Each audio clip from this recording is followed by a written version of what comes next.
आर्यखंड में बड़े भाग्य के उदय से जन्म लेने वाले संसारी भव्य जीवों को धर्म सिखाने वाले और सिखाकर उस धर्म के माध्यम से भगवान बनने की कला सिखाने वाले यदि कोई ऐसे धर्म प्रवर्तक होते हैं तो उनको तीर्थंकर कहना चाहिए। इस धरती पर आज तक तीर्थंकर ही ऐसे एक महान व्यक्तित्व को धारण करने वाले भगवान हुए हैं जिन्होंने हम लोगों को, हम संसारी प्राणियों को भगवान बनने की कला सिखा करके चले गए।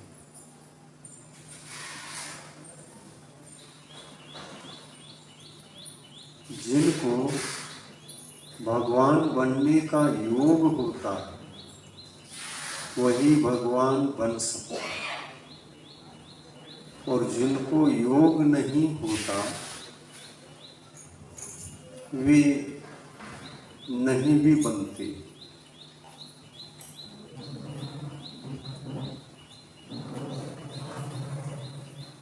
हम भी भगवान बन सकते हैं, यह बात कई संसारी प्राणियों को पता ही नहीं, और यदि पता भी चल जाए तो विस्तार से पता चल जाए तो बात अलग है। विस्तार से पता नहीं चला, सिर्फ इतना ही पता चला कि हम भी भगवान बन सकते हैं, एकाएकी विश्वास नहीं होता। हम क्या बन सकते हैं? तुच्छ प्राणी संसारी हैं, कहाँ पड़े हुए हैं, हम क्या भगवान बन सकते हैं? इस प्रकार के विचार करने लगते हैं, किंतु भगवान बनना उसी भाव से भी संभव है और कालांतर में भी संभव है।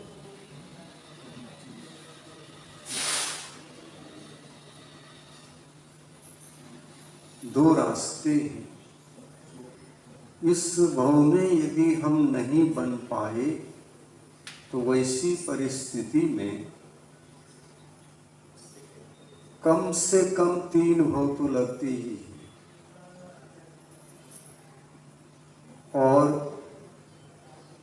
हम यदि धर्मात्मा बनकर के संलेखना, जैन शासन में एक संलेखना का विधि विधान बहुत विस्तृत है। जीव अंत समय में धर्म धारण करके मृत्यु को कैसे प्राप्त करे, इसका भी मार्गदर्शन बहुत विस्तृत दिया गया। इतना मोटा ग्रंथ है। मरण के संबंध में हमको उस विषय को डिटेल समझाता है। जन्म इतना महत्वपूर्ण नहीं, मृत्यु बहुत महत्वपूर्ण है जैन धर्म में।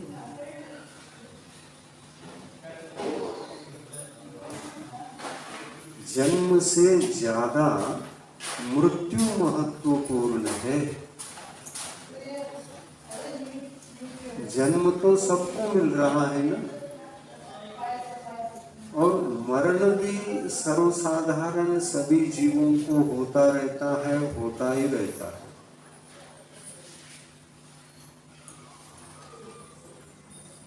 सामान्य मरण, इसकी कोई कीमत नहीं, सभी मरण कर रहे हैं,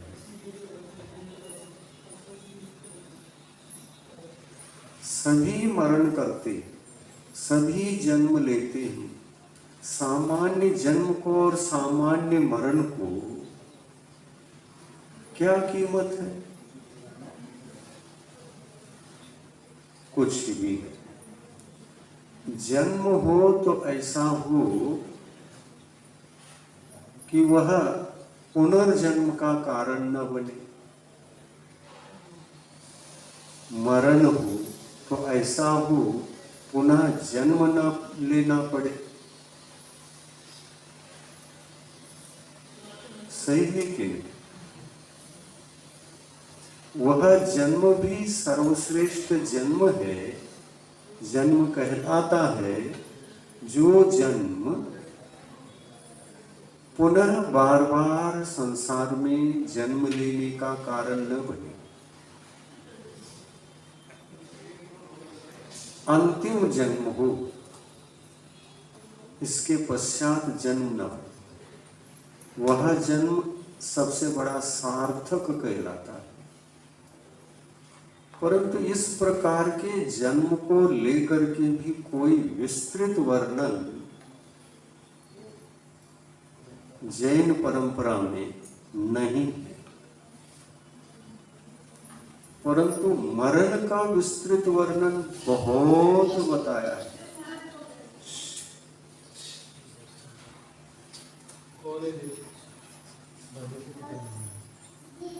मरण का जितना विषय जैन धर्म में है, जन्म के बारे में जरा भी नहीं।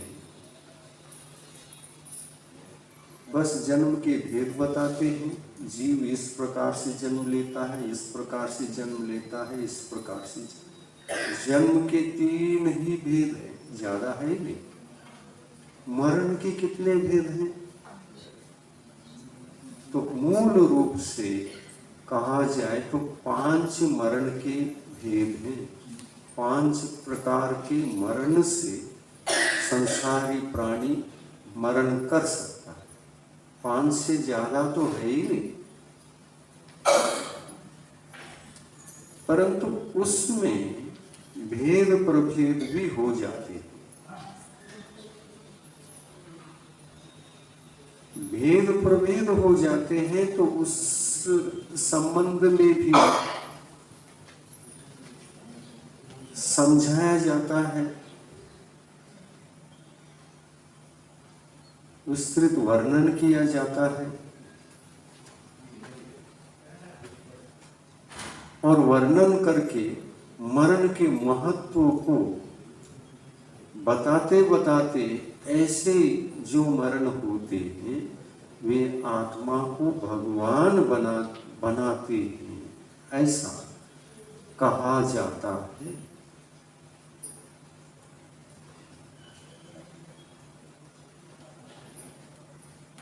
भगवान बनने के लिए भी अपन को मरण करना पड़ता है, मरे बिना भगवान बन नहीं सकते, मरे बिना स्वर्ग नहीं जा सकते, मरे बिना नरक भी नहीं मिलता, मरे बिना तिर्यंच बनना भी संभव नहीं, मरे बिना मनुष्य बनना भी संभव नहीं। सबके लिए मरण करना पड़ता है। मरण करके पुनः हम संसार में जन्म लेते हैं तो उसकी कोई कीमत नहीं है, उसकी कोई कीमत नहीं।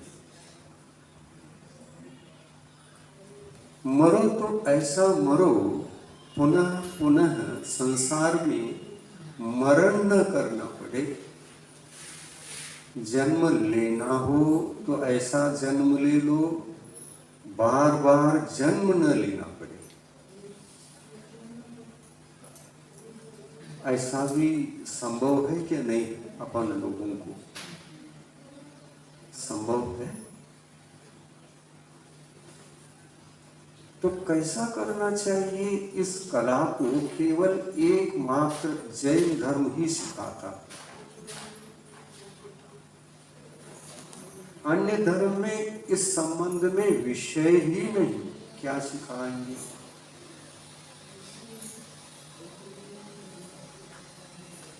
सभी धर्म के नाम से धर्म करते हैं, परंतु भौतिक सुखों की उपलब्धि के लिए करते हैं, शक्तियों को प्राप्त करने के लिए करते हैं। कुछ चमत्कार, जादू टोना, हाँ ऐसी तपस्या की, ऐसा चमत्कार प्रकट हो गया, ऐसी शक्तियां मिल गई, और वो शक्तियां दिखाने के लिए, इसको दिखाना लोगों को। ऐसी तपस्या करने से ये शक्ति प्रकट हो गई, ये रिद्धि शक्ति प्रकट हो गई, बस चमत्कार दिखता है। लोक रंजन के लिए जो तपस्या की जाती है वो मोक्ष का कारण नहीं बनेगा, उससे संसारी प्राणी भगवान नहीं बनेगा।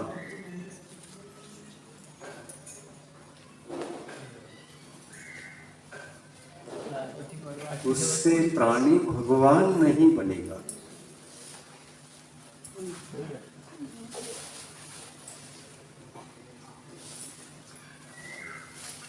बार बार जन्म मरण करता हुआ यह जीव संसार भ्रमण करता हुआ संसार में ही रुलता रहेगा, भटकता रहेगा। भौतिक चमत्कार, भौतिक विद्याएं ये काम की नहीं है। खुद के मनोरंजन के लिए और संसारी जीव जो संसार का जीवन जी रहे हैं उनके मनोरंजन के लिए जो शक्तियां प्राप्त की जाती हैं वे संसार के ही कारण होते हैं। वहाँ पर कोई भी मोक्ष मार्ग नहीं होता, आत्मा का कल्याण नहीं होता, कर्मों की निर्जरा नहीं होती, कर्मों का संवर नहीं होता, परमार्थ की सिद्धि नहीं होती। संसार भ्रमण के कार्यों को, कौन कौन से कार्य, तपस्या कहो, संयम कहो, ये तपस्या संयम आदि संसार के कारण होने पर भी उसको धर्म की कोटि में रख देते हैं, परंतु धर्म नहीं कहलाते, न ही वो धर्म की कोटि में आते हैं।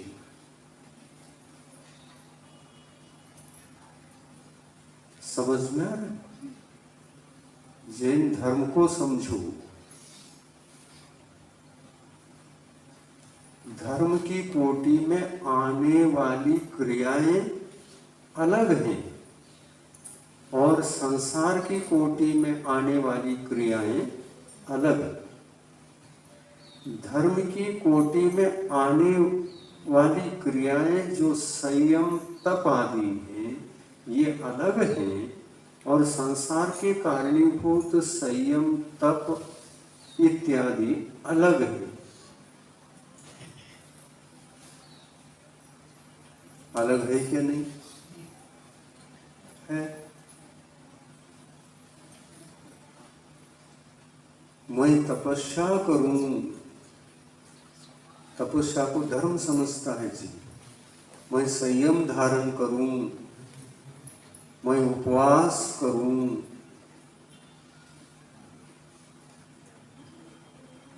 मैं त्याग करूं, मैं व्रती बनूं, व्रत का जीवन जीऊं, इन सब के पीछे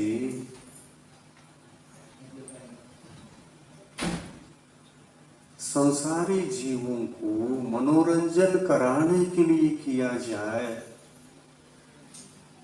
तो ऐसे संयम, त्याग, तप आदि को धर्म की कोटि में समझा जाए या धर्म से बाह्य समझा जाए? बोलो ना, समझ में आ रहा है कि नहीं? धर्म बाह्य है या धर्म है? बाह्य है, क्योंकि वो संसार के कारणीभूत हैं। उद्देश्य भी वही होता है,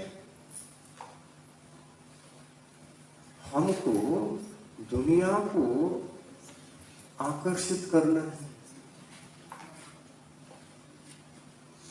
मनोरंजन का कारण बने हमारी तपस्या। और अभी तो नहीं बनी, स्टार्ट करना पड़ेगा।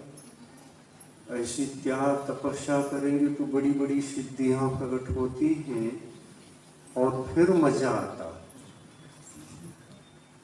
दिखाओ, सर्कस दिखाओ और मनोरंजन करो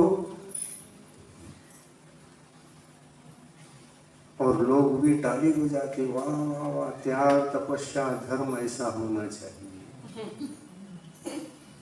जो किसी को लब्ध नहीं है, प्राप्त नहीं है, ऐसी शक्ति को प्राप्त करना कितना कठिन है, लोग भी ताली बजा देते हैं। ऐसी त्याग हो तो ऐसा त्याग हो, ऐसी तपस्या हो।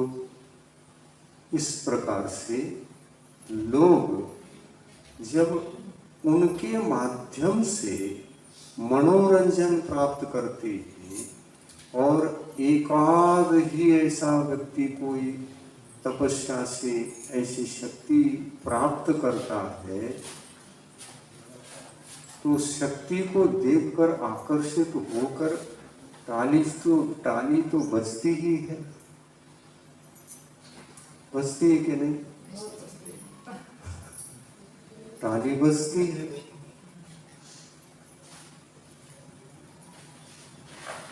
तो ये तपस्या के बिना संभव है क्या?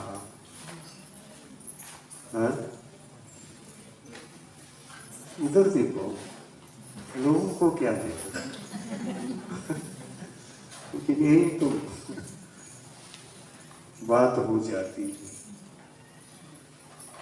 मौके पर ही हम दूसरी तरफ चले जाते हैं।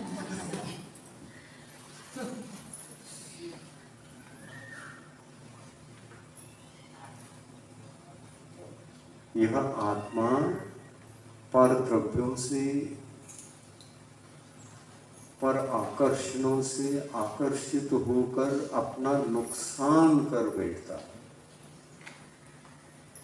खुद के लिए कुछ नहीं कर रहा है, ये पर के लिए ही कर रहा है। थोड़ा सा भी कोई आया तो उधर ही देखा। आत्मा को वही इष्ट है, इसलिए उधर देखता है। और आदत भी पड़ गई है, कोई आ जाए तो देखा करो। कहाँ तुम मग्न रहती हो पागल जैसे?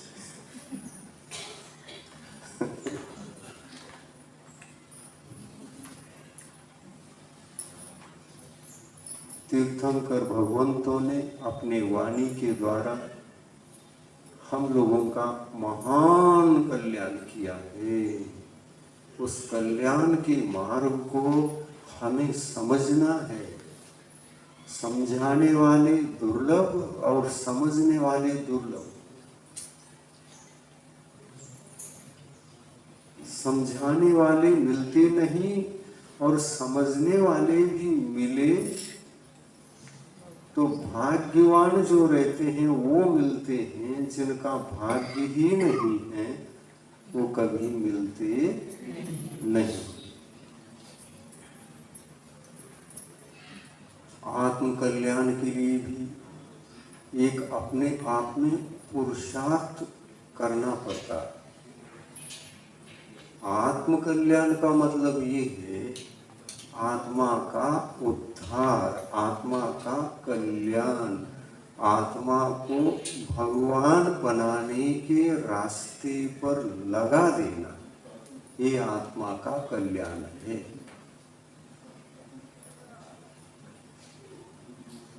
भौतिक शक्तियों को जो दूसरे को दिखाया जाता है, उस रास्ते पर भी आत्मा को लगाया जा सकता है। लगा सकते कि नहीं? लगा सकते हैं। आपसे ये कहा जाए 5 उपवास करो और 1008 माला फेरो, तुमको यह विद्या प्राप्त होगी, तुम आकाश में चलोगे।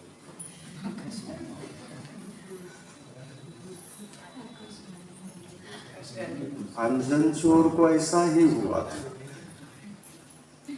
चोर थे वो, ऐसा कोई परमार्थ दृष्टि नहीं थी।